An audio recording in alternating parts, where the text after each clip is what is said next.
Halo semua, selamat datang di alur cerita film A For Movie. Gimana kabar kalian hari ini? Semoga sehat selalu dan dimudahkan segala urusannya. Pada episode kali ini Mimin mau ngebahas alur cerita film yang berjudul Takdiran Das Irani yang dirilis pada tahun 2021. Film ini akan terfokus kepada seorang legenda sniper asal Iran yang bernama Muhammad Abdul Zarin, di mana tercatat selama perang Irak dan Iran ia telah menghabisi musuh sebanyak 700 kali. So, seperti apa kisah selengkapnya? Nggak usah berlama-lama lagi, mari kita masuk ke filmnya. Semongko.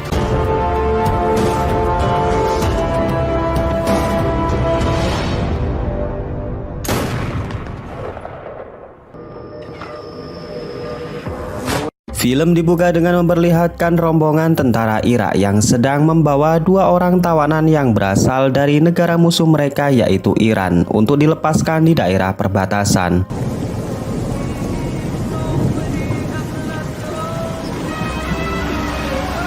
Kedua orang tawanan tersebut bernama Hasan dan Husain, yang terungkap jika mereka adalah saudara kakak beradik.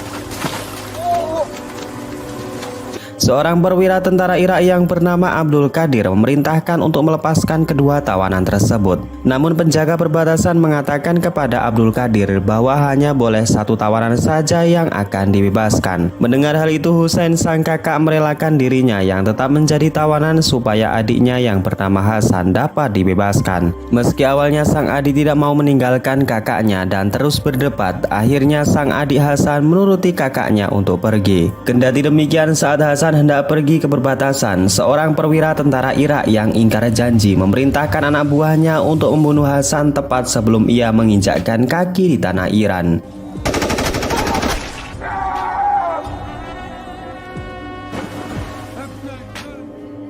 Di sana Husain yang melihat adiknya terbunuh langsung menangis histeris. Para tentara Irak yang kejam ternyata juga berencana akan membunuh Husain. Namun sebuah kejadian yang mengejutkan terjadi, di mana dari balik gelapnya malam, sebuah serangan dari seorang sniper Iran berhasil menghabisi satu persatu tentara Irak.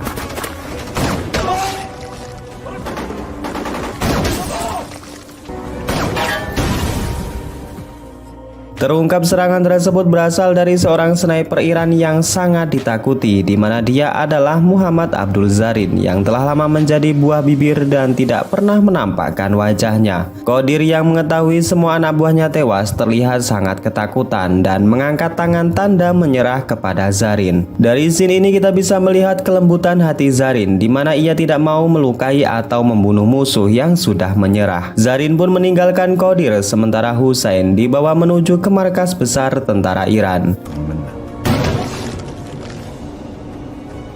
Di tempat yang berbeda, Qadir mengadu kepada para petingginya jika kejadian di perbatasan kemarin adalah ulah dari Muhammad Zarin, seorang sniper Iran yang diketahui telah membunuh banyak tentara Irak dan memiliki banyak pengalaman di medan pertempuran. Di sana para petinggi tentara Irak yang mendengar kesaksian Qadir terlihat sangat ketar-ketir. Mereka semakin takut jika Zarin akan semakin banyak menghabisi tentara mereka dan membuat mental pasukan Irak semakin menurun. Untuk menghentikan langkah Zarin, para petinggi Irak kemudian memutuskan untuk memanggil Rosid yang menjabat sebagai perwira senior dari Satuan Pasukan Khusus Sniper Tentara Irak. Rosid juga telah mempersiapkan dua murid andalannya yang akan diperintahkan untuk membunuh Zarin.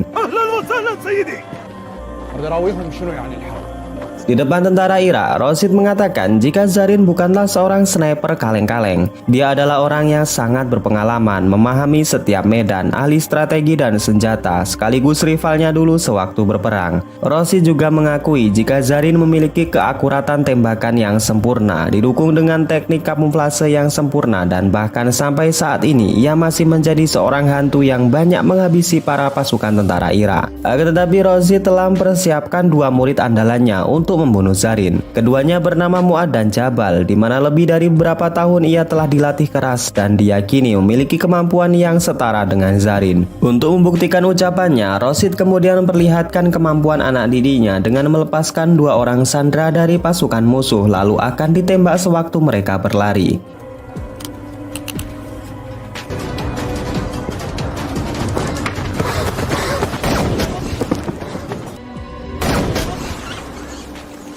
Scene kemudian menunjukkan markas besar pasukan Iran. Kita diperkenalkan dengan komandan pasukan Iran yang bernama Amir Reza. Di dalam markas, Reza mengatakan kepada para bawahannya bahwa saat ini ia tengah khawatir dengan pasukan Irak yang akan melakukan serangan dadakan. Ia juga mendapatkan informasi bahwa Irak telah mengumpulkan banyak tentara di wilayah perbatasan dan menyiapkan sejumlah mortar untuk menyerang markas mereka. Untuk saat ini mereka hanya bisa mempersiapkan diri menunggu serangan tersebut dan bertahan sebisa mungkin karena memang teknologi yang mereka miliki jauh dibandingkan dengan pasukan Irak.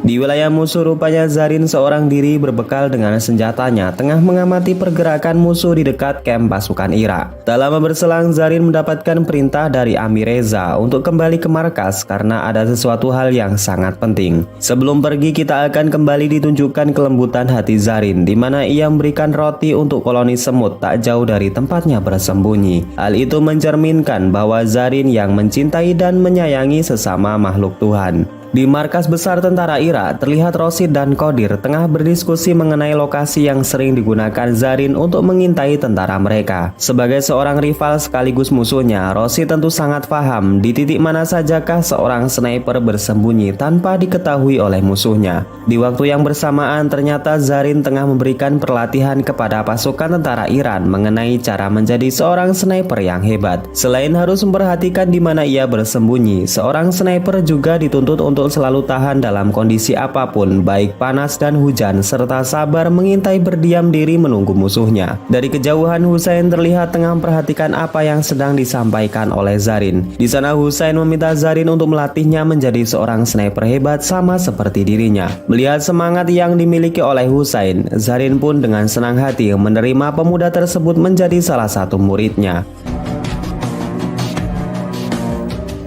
Scene kemudian berpindah di perbatasan di mana Rosid membawa dua orang anak didik kepercayaannya untuk menganalisis medan secara langsung. Sebagai seorang sniper berpengalaman, Rosid mampu membayangkan dengan detail kejadian di malam itu di mana Zarin berhasil menghabisi para tentara Irak. Rosid juga meriksa setiap bekas tembakan yang menembus kaca mobil. Di sana Rosid mampu mengetahui dan menganalisis titik di mana Zarin bersembunyi. Ketika hendak kembali ke markas, Rosid meminta Muad dan Jabal untuk mengawasi di daerah perbatasan. Rosid berasumsi jika Zarin sering datang ke tempat ini untuk mengawasi para tentara Irak. Scene kembali ke markas pasukan Iran di mana pada malam hari para tentara bersiap untuk tidur. Seorang sesepuh yang bernama Ismail terlihat tengah memberikan roti sebagai makan malam kepada Husain. Melihat hal tersebut, Zarin melarang Husain untuk makan roti itu. Zarin mengatakan jika ingin menjadi seorang sniper yang hebat, seseorang harus terbiasa berpuasa, menahan lapar dan dahaga untuk ketenangan jiwanya. Jika seorang sniper telah mendapatkan ketenangan jiwa, maka ia akan lebih mudah berkonsentrasi membidik musuhnya dalam situasi apapun. Keesokan harinya terlihat Zarin tengah melatih Husain, dimulai dengan latihan fisik yang ketat dan menguras tenaga. Zarin juga mengajari cara berkamuflase layaknya seorang sniper yang sesungguhnya. Zarin tidak kenal ampun dengan muridnya dan tidak segan-segan memarahi Husain karena teknik kamuflasenya yang sangat buruk. Zarin juga membuang botol minuman Husain dan menyuruhnya untuk menahan dahaga karena seorang sniper hebat harus bisa bertahan tanpa minum selama mungkin. Zarin kemudian mengajak Husain untuk mengintai musuh di daerah perbatasan. Sesampainya di sana mereka melihat dua orang tentara Irak yang sedang melakukan sholat. Husain mengatakan jika ini adalah kesempatan emas untuk menghabisi mereka. Namun Zarin tidak akan mau dan tidak akan pernah membunuh musuh dalam keadaan beribadah. Zarin mengatakan jika mereka semua memanglah musuh kita di medan pertempuran sebagai seorang manusia. Namun ketika beribadah yang akan mereka hadapi adalah Tuhan. Tak mungkin rasanya jika seorang hamba yang lemah mampu menghadapi Tuhan yang maha segala-galanya. Mendengar hal itu, Husain pun sekarang paham tentang siapa itu Zarin dan memahami jika musuh sekalipun tetap memiliki hak untuk hidup dan beribadah. Zarin membawa Husain ke lapangan tembak dan menyuruhnya untuk membidik sebuah target. Namun sayangnya semua bidikan Husain meleset dan membuat Zarin sangat marah. Ketika Zarin hendak pergi, Husain berdalih jika senjata yang ia pakai telah usang. Oleh sebab itu, Husain menantang Zarin untuk memakai senjata ini yang dia anggap sudah tidak layak untuk digunakan. Merasa ditantang oleh muridnya, Zarin pun dengan sigap menembak semua target tanpa satu kali pun melesat dari targetnya.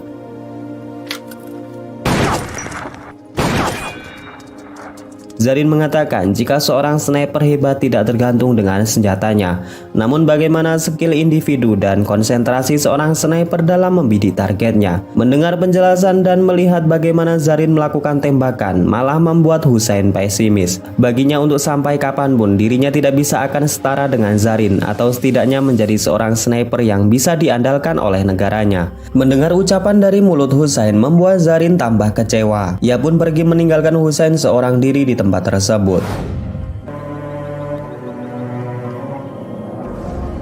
Di malam harinya di markas pasukan Iran, Zarin bertanya kepada Ismail kenapa sampai selarut ini Husain belum juga kembali. Ismail mengatakan jika tadi Husain berpamitan untuk pergi ke perbatasan karena ia merindukan adiknya yang tewas di tempat tersebut. Mendengar hal itu, Zarin pun bergegas ke sana karena ia tahu jika di perbatasan adalah tempat yang sangat berbahaya.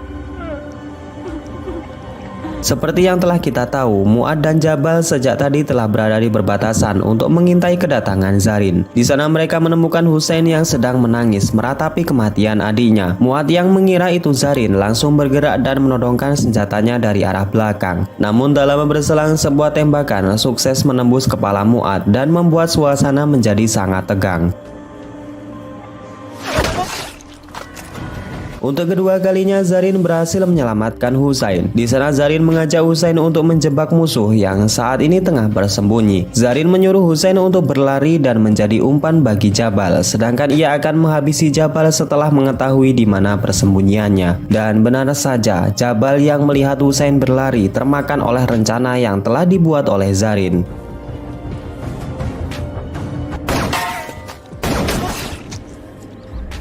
Keesokan harinya jasad Mu'ad dan Jabal dibawa ke kamp pasukan Irak. Melihat dua murid kesayangannya dihabisi oleh Zarin membuat Rosid sangat murka. Ia kemudian merintahkan pasukannya untuk menyerang kamp pasukan Iran secara mendadak. Sedangkan ia sendirilah yang akan turun secara langsung sebagai sniper untuk memburu keberadaan Zarin. Di dalam markas Iran, Husain terlihat sedang mengantar makanan untuk gurunya. Di sana terlihat Zarin yang tengah memandangi foto keluarganya dengan diiringi tetesan air mata. Zarin mengatakan jika dirinya terpaksa meninggalkan keluarganya karena untuk melindungi negara. Di sisi lain, para pasukan Irak yang mengendarai tank lapis baja telah mendekat dan bersiap untuk melakukan serangan. Rosid yang diliputi dendam karena kematian dua muridnya dengan membabi buta mengawali serangan dan berhasil membunuh Ismail.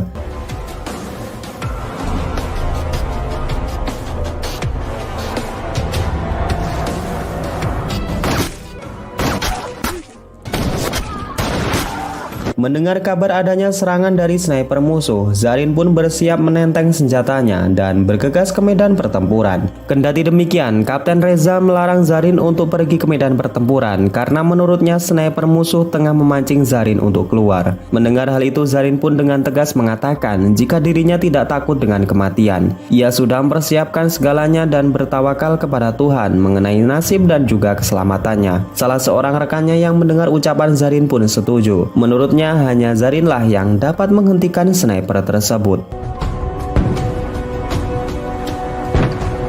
Kedua tentara ini pun lekas maju ke medan pertempuran. Di garda terdepan, Zarin tidak bisa melihat keberadaan sniper musuh karena terhalang oleh kepulan asap. Ia pun memutuskan untuk maju seorang diri mencari tempat yang strategis untuk mencari keberadaan sniper musuh. Berbeda cerita dengan Rosid, ia yang lebih dulu datang diuntungkan dengan kondisi dan dapat dengan mudah melihat Zarin yang sedang berlari.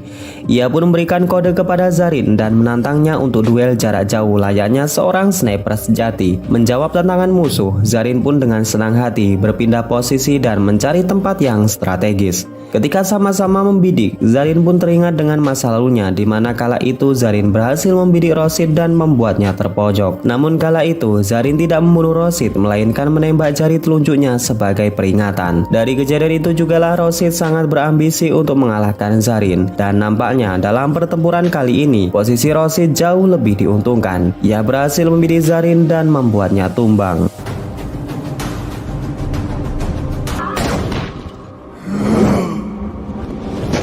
Merasa telah melumpuhkan musuhnya, Rosid pun menginstruksikan kepada pasukannya untuk maju dan menyerang kamp pasukan Iran.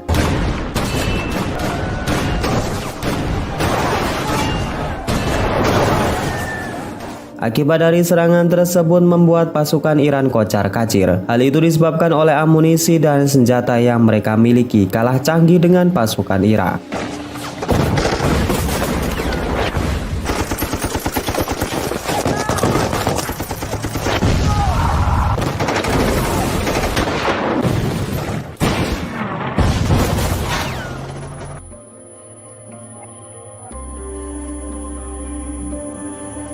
Di tengah kekacauan ternyata Zarin belum benar-benar tewas. Rupanya tembakan Rosid hanya mengenai telinga kanannya. Zarin pun kembali bangkit dan membidik satu persatu pasukan Irak dengan senjata snipernya.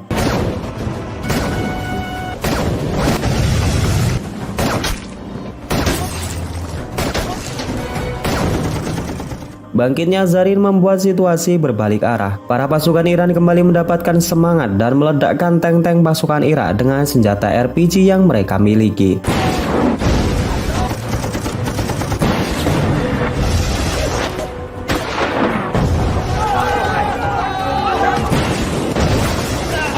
Menyadari serangannya telah gagal, membuat Jenderal Qadir menarik kembali pasukannya untuk mundur. Dikala itu juga Zarin yang telah menemukan Rosid langsung membidik bahunya sebagai peringatan yang kedua kali.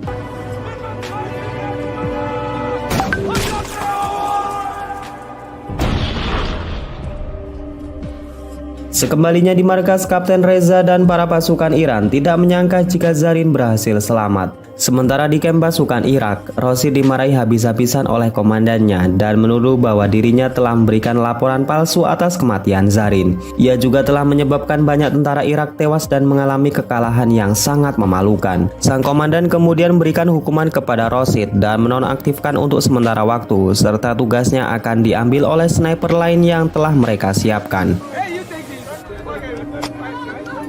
Sang komandan yang muak karena lagi-lagi Zarin masih hidup kemudian memiliki rencana yang sangat licik. Ia menyuruh Qadir untuk berpura-pura menjadi pengkhianat dan memberikan informasi palsu kepada pasukan Iran. Keesokan harinya di markas Iran, Qadir berpura-pura menjadi pengkhianat dan menemui Amir Reza. Ia mengatakan jika kekalahan kemarin membuat para petinggi Irak sangat marah. Mereka telah menyiapkan senjata dan amunisi yang jauh lebih banyak untuk serangan berikutnya. Qadir mengatakan jika hanya ada satu jalan untuk menghentikan rencana tersebut, Zarin harus pergi ke daerah perbatasan dan diam-diam menghabisi komandan tentara Irak. Pada awalnya Kapten Reza dan para petinggi Iran dapat dengan mudah menebak jika semua ini adalah jebakan. Namun Zarin yang tak takut dengan kematian mengatakan jika mereka akan termakan oleh jebakan yang telah mereka buat sendiri.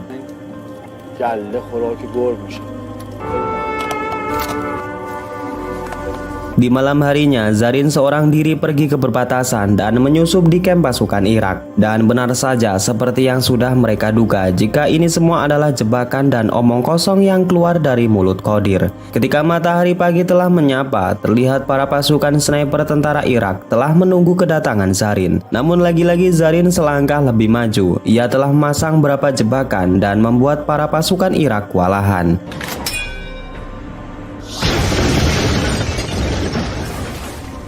Ternyata Zarin tengah bersembunyi di sebuah gubuk yang berada di pinggir rawa dan bersiap untuk menghabisi satu persatu pasukan Irak.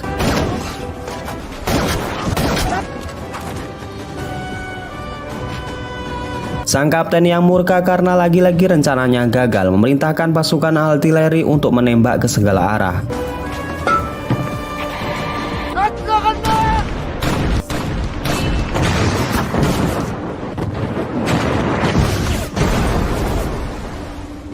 Dan sialnya, salah satu sniper Irak berhasil menemukan gubuk di mana Zarin bersembunyi. Ia berhasil melukai Zarin dan menembak di bagian bahunya.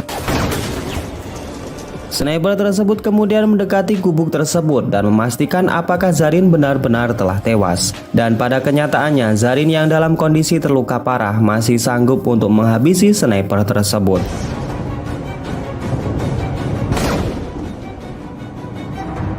Sementara Rosid yang telah mengetahui posisi Zarin bersembunyi segera membidik kepalanya. Namun ternyata Zarin juga telah membidik Rosid, di mana dalam satu tembakan Rosid berhasil dihabisi dengan peluru yang melesat menembus teleskop senjatanya. Namun untuk kali ini Zarin yang terus dihujani oleh mortar tidak bisa lagi bertahan. Ia mengalami banyak luka dan syahid dalam medan pertempuran.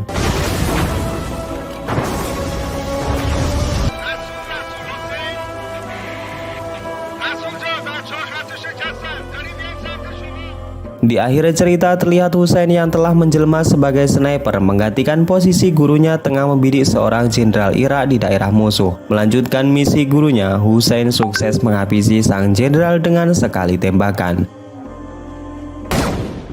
Dan kemudian film ini pun selesai. Oke, segitu aja guys alur cerita film pada episode kali ini. Semoga kalian suka dan dapat mengisi waktu kosong kalian. Saya Najwa undur diri, wassalamualaikum warahmatullahi wabarakatuh.